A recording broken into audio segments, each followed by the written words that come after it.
दोस्तों, आज जो है कि पॉलिटी सेक्शन से बहुत ही ज़्यादा इम्पोर्टेंट टॉपिक लाए हैं संसदीय समिति, जो कि यूपीएससी और बीपीएससी के लिए ये टॉपिक बहुत ही ज़्यादा इम्पोर्टेंट होता है और ये सिर्फ पीटी पॉइंट ऑफ व्यू से ही इम्पोर्टेंट है। ठीक है, तो इस तरह का हम बहुत सारा वीडियो लाएंगे हर सब्जेक्ट का, यूपीएससी का और बीपीएससी का। तो इसलिए ये सब चैनल को आप सब्सक्राइब कर लीजिए और ज़्यादा से ज़्यादा इसको शेयर कीजिए। तो चलिए आइए हम लोग पढ़ते हैं आज संसद समिति क्या है, इसमें नहीं है, क्या प्रावधान है, ये क्यों लाया गया है, यही सब देखते हैं क्या है संसदीय समिति। ठीक है, तो सबसे पहले इसका एक ओवरव्यू देख लेते हैं, उसके बाद हम लोग जानेंगे, पढ़ते हैं क्या क्या है नहीं है। देखिए, ये संसद समिति जो होता है वह दो तरह का होता है, एक अस्थाई समिति होता है, एक अस्थाई समिति होता है। अस्थाई समिति फिर से डिवाइड होता है 3 सेक्शन में, एक होता है लोक लेखा समिति, दूसरा होता है प्राक्कलन समिति और अगला होता है लोक सरकारी उपक्रम समिति। ठीक है, तो चलिए अब देखते हैं क्या है ये सब, आखिर संसद समिति की क्यों आवश्यकता पड़ी। देखिए, होता है क्या है ना कि भारत संसदीय व्यवस्था को अपनाया है। ठीक है, और उसमें जो है कि सांसद के पास अपने आप बहुत ही ज़्यादा वर्क का लोड होता है और वह इतना जटिल होता है कि अन्य काम के ऊपर ध्यान नहीं जाता है। ठीक है, तो इसीलिए सांसद जो है कि अलग से एक समिति का प्रावधान किया गया है जो अलग क्षेत्र के कार्य को वह संपन्न करेगा। ठीक है, तो इसलिए संसदीय समिति का गठन किया गया है। ठीक है, तो अब देखिए, होता है क्या है कि कुछ कार्य ऐसा होता है जो कि हमको परमानेंट चाहिए, हमेशा चाहिए। जैसे कि पब्लिक का जो है कि मनी आता है, उसका इन्वेस्टमेंट कहाँ हुआ नहीं हुआ, उसका जांच करना होता है, वो हर ईयर जांच करना होता है। और कुछ ऐसा सेक्शन होता है कि मान चलिए आज किसी बैंक में घोटाला हो गया, किसी राज्य में घोटाला हो गया, तो घोटाला के लिए एक अलग समिति का गठन कर दिया जाता है। मतलब क्या हो गया, घोटाला तो हमेशा होता नहीं है, लेकिन कुछ ऐसा प्रक्रम होता है, जैसे कि मान के चलिए सरकारी व्यय कितना खर्च हुआ नहीं हुआ उसका जांच करना, ये तो हर साल की बात है। ठीक है, तो इसी के आधार पर जो है इस संसदीय समिति को मुख्यतः 2 भागों में बांटा गया है। ठीक है, सबसे पहले उसको बोलते हैं हम लोग अस्थाई समिति और दूसरा बोलते हैं अस्थाई समिति। ठीक है, तो ये जो अस्थाई समिति हुआ, नाम से ही मालूम चलता है कि परमानेंट कमेटी है।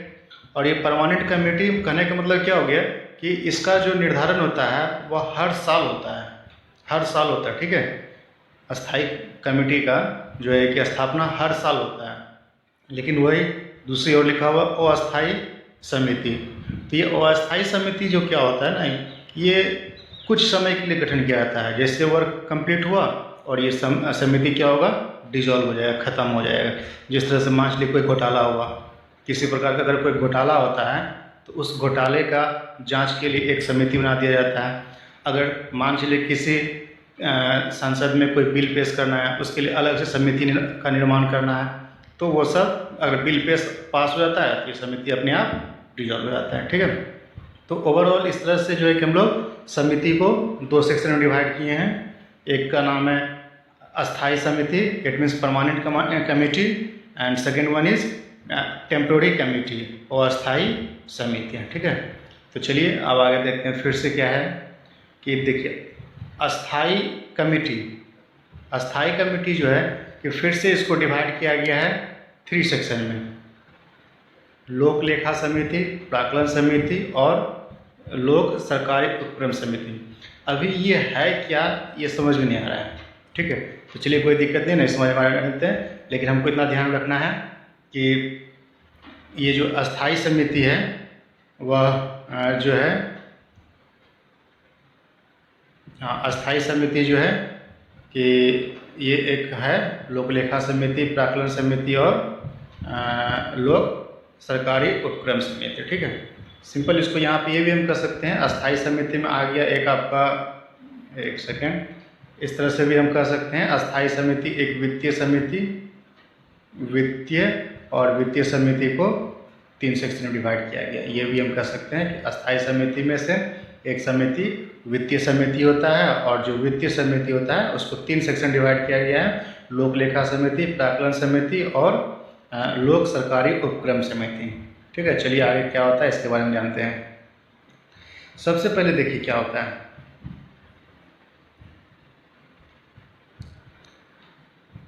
कि हम लोग देखते हैं कि सरकारी व्यय मतलब क्या हो गया कि सांसद जो होता है कि पब्लिक का पैसा, यानी कि जो हम लोग इनकम टैक्स भरते हैं, यानी कि जो हम लोग टैक्स भरते हैं, वह पैसा कहाँ कहाँ खर्च किया गया है। खर्च कहाँ किया गया है? सरकारी व्यय किया गया होगा। ठीक है, सरकारी व्यय में किया गया, यहाँ पर होगा, और सरकार के द्वारा खर्च किया गया होगा। या फिर PSU सेक्टर में क्या हो गया होगा? PSU होता है पब्लिक सेक्टर अंडरटेकिंग, जिस तरह से इसको भेल बोलते हैं, सेल बोलते हैं, ONGC हुआ। ठीक है, जो नवरत्न कंपनी सब होता है वह सब में खर्च किया गया है। तो होता क्या है कि ये सब में कितना खर्च हुआ है और क्या सही जगह पैसा खर्च हुआ है या नहीं हुआ है, तो उसके लिए भारत में एक संस्था है, संवैधानिक संस्था, जिसका क्या नाम क्या है? कैग। ठीक है, नियंत्रण महालेखा परीक्षक। ठीक है, इसको बोलते हैं हम लोग कैग बोलते हैं। ये कैग का क्या काम होता है कि सरकार के द्वारा जितना भी खर्च किया गया है उसका लेखा जोखा करना। ठीक है, वह जांच करेगा।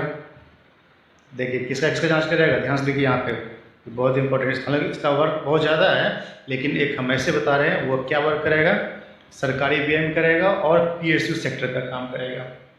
ठीक है, जब वो जांच करेगा, जांच करने के बाद, ठीक है, देखिए कैग क्या होगा, जब ये जांच करेगा तो जांच करने के बाद अपना जो प्रतिवेदन होगा कि हम क्या जांच किए हैं नहीं किए हैं, वो अपना प्रतिवेदन किसको देगा?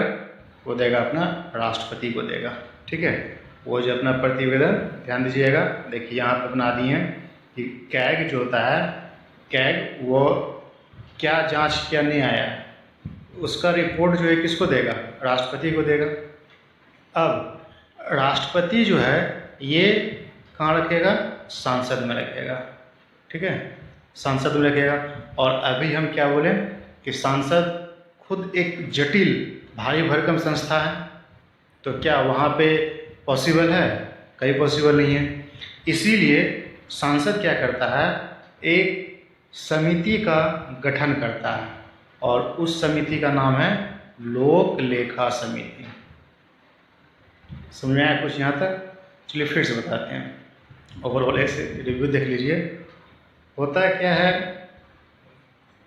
कि भारत सरकार, देखिएगा, जो पब्लिक का पैसा होता है, जो हम लोग इनकम टैक्स के माध्यम से सरकार के पास जमा करते हैं, वह अपना जो है कि कल्याणकारी राज्य स्थापना करने के लिए वह खर्च विभिन्न सेक्टर में करता है।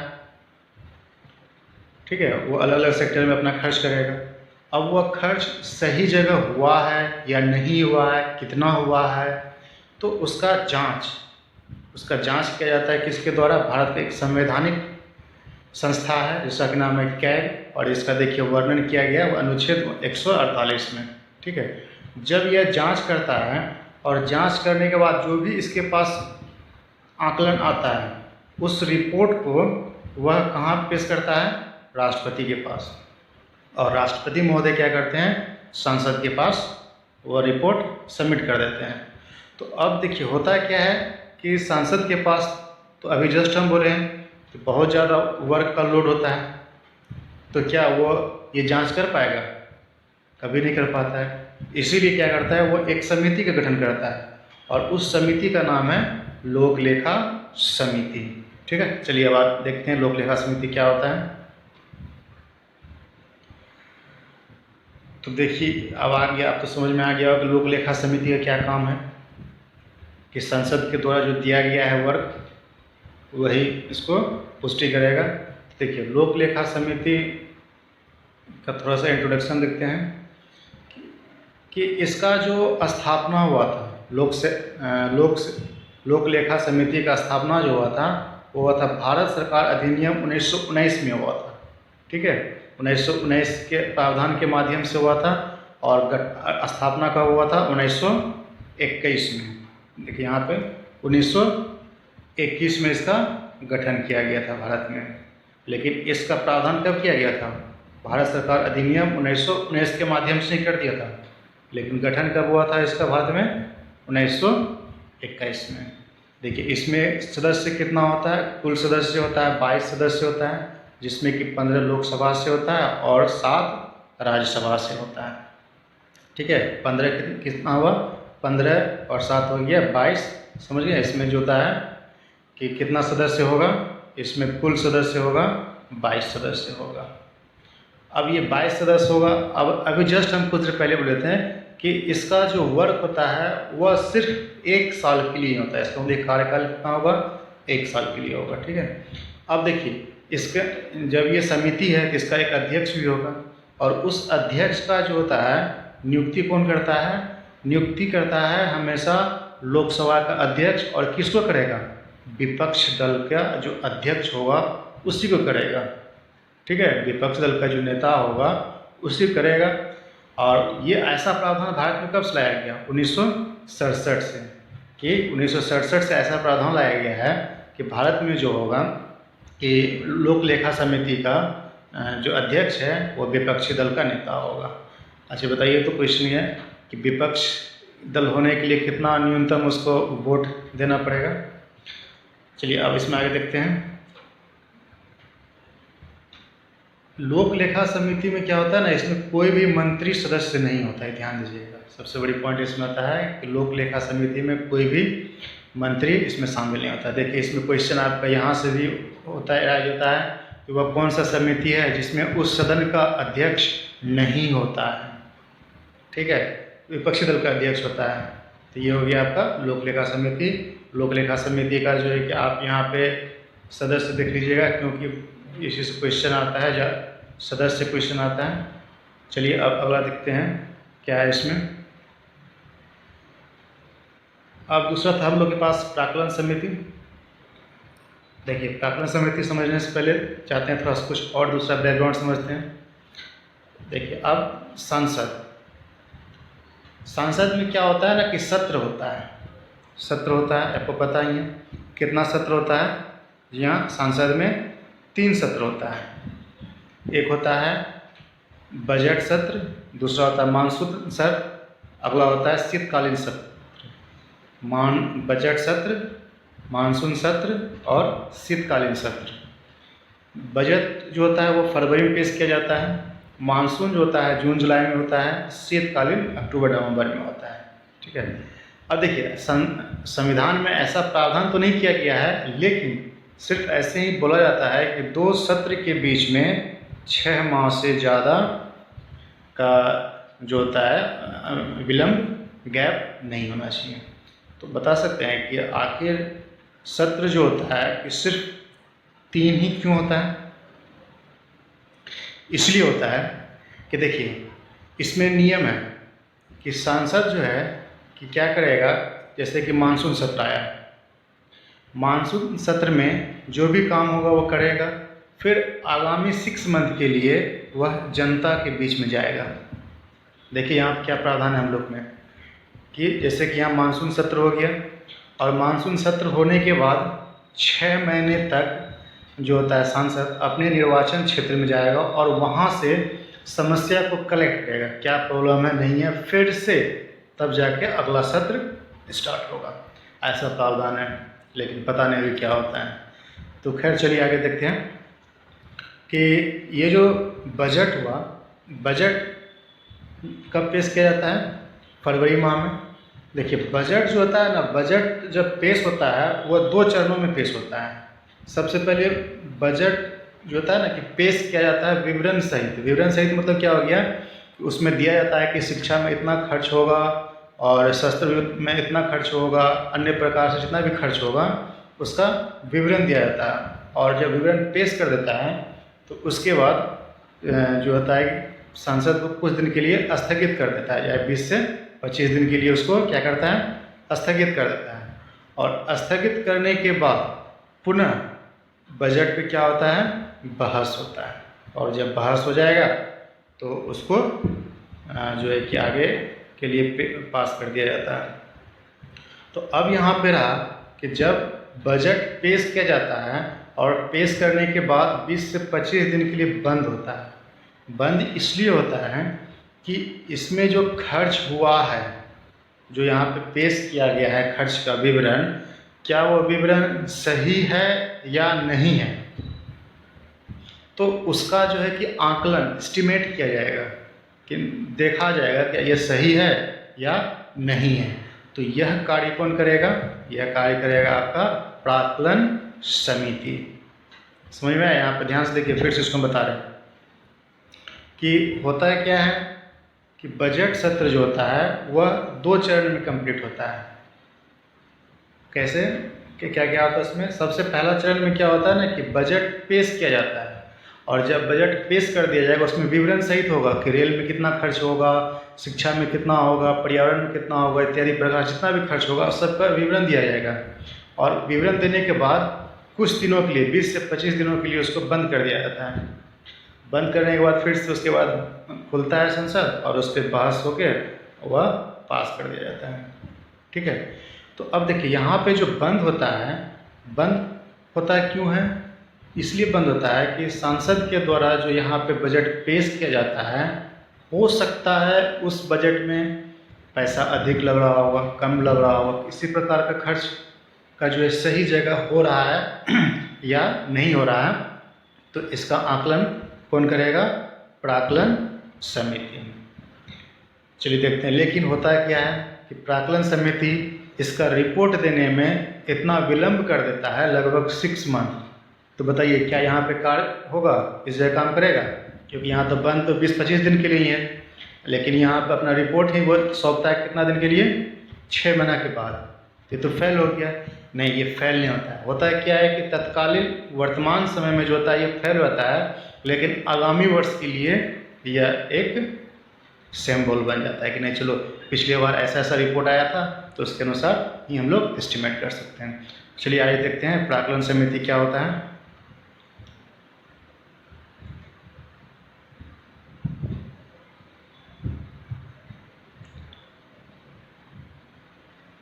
प्राक्कलन समिति जो होता है कि जॉन मथाई के अनुशंसा पे कब गठन किया गया था? 1967 में गठन किया गया था।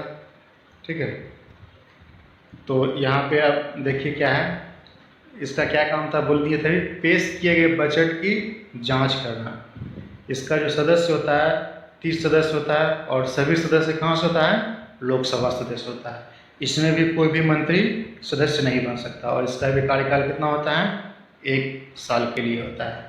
और इसमें जो अध्यक्ष होता है वही 30 व्यक्ति जो होगा, 30 सदस्य जो होगा, उसी 30 सदस्य में कोई एक व्यक्ति अध्यक्ष होगा। ठीक है, तो चलिए ये था आज का इसका प्राक्कलन समिति। अगला समिति देखते हैं क्या है। अगला समिति था लोक सरकारी उपकरण समिति। ध्यान दीजिए, जितना भी अभी समिति पर है वो सारा वित्तीय समिति था, पैसा से संबंधित है। ठीक है, तो अब इसमें क्या है देखते हैं। इसका वही काम होता है कि जो PSU मतलब पब्लिक सेक्टर अंडरटेकिंग, सरकार के अधीन जो भी कंपनी सब है उसके द्वारा खर्च किया गया, क्या खर्च है नहीं है, उसका जांच कौन करेगा? ये उपक्रम करेगा। इसका प्रावधान कब से है? 1967 से। इसमें जो है कितना सदस्य होता है? 22 सदस्य होता है, और 15 लोकसभा से होता है और 7 राज्यसभा से होता है। ठीक है, तो इस तरह से ये आपका कंप्लीट हो गया। चलिए एक बार इसको फिर से ओवरव्यू देख लेते हैं क्या है कि देखिए समिति, सांसद जो, तो चलिए अभी जो हम पढ़े हैं एक बार इसको रिव्यू कर लेते हैं। चलिए फिर से देखते हैं क्या था कि मान चलिए यहाँ पे सरकार, ये सरकार जो होता है कि सरकार के पास पैसा कहाँ से आता है? जनता का पैसा होता है, पब्लिक का पैसा होता है। ठीक है, ये पैसा जो होता है विभिन्न क्षेत्र में खर्च करता है, और कहाँ खर्च करता है नहीं करता है इसका जो जांच करता है कौन करता है? एक संवैधानिक संस्थान है जिसका नाम है कैग। ठीक है, अब ये कैग देखिए क्या कर रहा है, सरकार का जितना भी खर्च है उस खर्च का ये आकलन करता है, चेक करता है। अब कितना खर्च हुआ है नहीं हुआ है, क्या है नहीं है, ये अपना रिपोर्ट जो होता है वो रिपोर्ट किसको देगा, राष्ट्रपति महोदय को, प्रेसिडेंट को। ठीक है, तो अब ये प्रेसिडेंट महोदय क्या करते हैं कि यह रिपोर्ट संसद में पेश करते हैं। अभी जस्ट बोले हैं कि सांसद क्या उसको फ्री रहता है, नहीं, तो वो क्या होगा, वो एक नया समिति का गठन करेगा जिसका कि नाम है लोक लेखा समिति। लोक लेखा समिति। अब ये समिति क्या करेगा कि ये समिति करेगा कि जो आया है खर्च उसका जांच करना। ठीक है, ये लोक लेखा समिति का हो गया। चलिए अब देखते हैं एक बार ओवरव्यू प्राक्कलन समिति का। तो प्राक्कलन समिति में क्या था कि मान चलिए यहाँ पे सरकार जो है कि हर वर्ष कितना आगामी साल में, आगामी वर्षों में खर्च होगा नहीं होगा, उसके लिए क्या पेश करता है, बजट। और ये बजट जो होता है वह 2 चरण में कंप्लीट होता है। सबसे बजट होता है पहले फरवरी माह में पेश किया जाता है, संसद में पेश किया जाएगा। और ध्यान दीजिए उसमें पूरा विवरण होगा कि शिक्षा पे कितना होगा, रेल पे कितना होगा, अन्य क्षेत्र में कितना खर्च होगा। और जब पेश कर देगा फिर उसके बाद जो होता है 20 से 25 दिनों के लिए संसद को स्थगित कर जाता है। उसके बाद पुनः खुलने के बाद वह बिल पर जो होता है वो बजट पे बहस होगा और बहस होने के बाद इसको पास कर दिया जाएगा। तो देखिए होता है क्या है ना कि ये जो यहाँ पे बंद होता है एक्चुअली इस जगह पे एक समिति का गठन किया जाता है। उस समिति का नाम है प्राक्कलन समिति। प्राक्कलन समिति। वह प्राक्कलन समिति क्या करता है कि जो संसद द्वारा यहाँ पे पेश किया गया था, कितना खर्च है नहीं है, कहीं होता ज़्यादा खर्च होगा कहीं कम खर्च होगा, उस खर्च को आकलन करने के लिए क्या ये सही है या नहीं है, तो इसका जो है कि जांच कौन करता है, प्राक्कलन समिति। हालांकि ये अपना रिपोर्ट देने में बहुत ही विलम्ब कर देता है। जब ये विलम्ब करता है लगभग 6 मंथ। अब बताइए यहाँ तो बंद हुआ था 20 से 25 दिन के लिए, लेकिन यहाँ पर रिपोर्ट कब पेश कर रहा है, 6 महीने के लिए, 6 महीने के बाद। तो क्या ये होगा काम, कभी नहीं होगा। लेकिन होता है क्या है ना कि यह अगले साल के लिए एक यह आधार बन जाता है कि नहीं हाँ इसका आधार लेके काम किया जाएगा। इसीलिए हम लोग जो है कि बोलते हैं लोक लेखा समिति, लोक लेखा समिति और प्राक्कलन समिति, प्राक्कलन समिति। देखिए दोनों खर्च का ही विवरण करता है। ध्यान दीजिएगा यहाँ पे एक इम्पोर्टेंट पॉइंट है कि दोनों खर्च का ही विवरण करता है। ये भी खर्च करता है, ये भी खर्च करता है। डिफरेंस क्या होता है, ये खर्च जो हो चुका है उसका आकलन करता है और ये खर्च जो होने वाला है उस पर कटौती करता है। इसीलिए इस दोनों को बोला जाता है जुड़वा वहन। जुड़वा वहन। ध्यान दीजिएगा क्वेश्चन आ चुका है पीपीएससी में भी। लोक लेखा समिति के जुड़वा वहन किसे कहा गया है, प्राक्कलन समिति को। ठीक है, लोक लेखा समिति क्या खर्च हो गया था उसका जांच करता है, लेकिन प्राक्कलन समिति क्या करता है, खर्च जो होने वाला है उसका आकलन करेगा, एस्टिमेट करेगा। ठीक है, तो आज के लिए इतना ही दोस्तों। तो इसको लाइक कीजिए, शेयर कीजिए और अपने दोस्तों के बीच इसको शेयर कीजिए। ठीक है, तो धन्यवाद।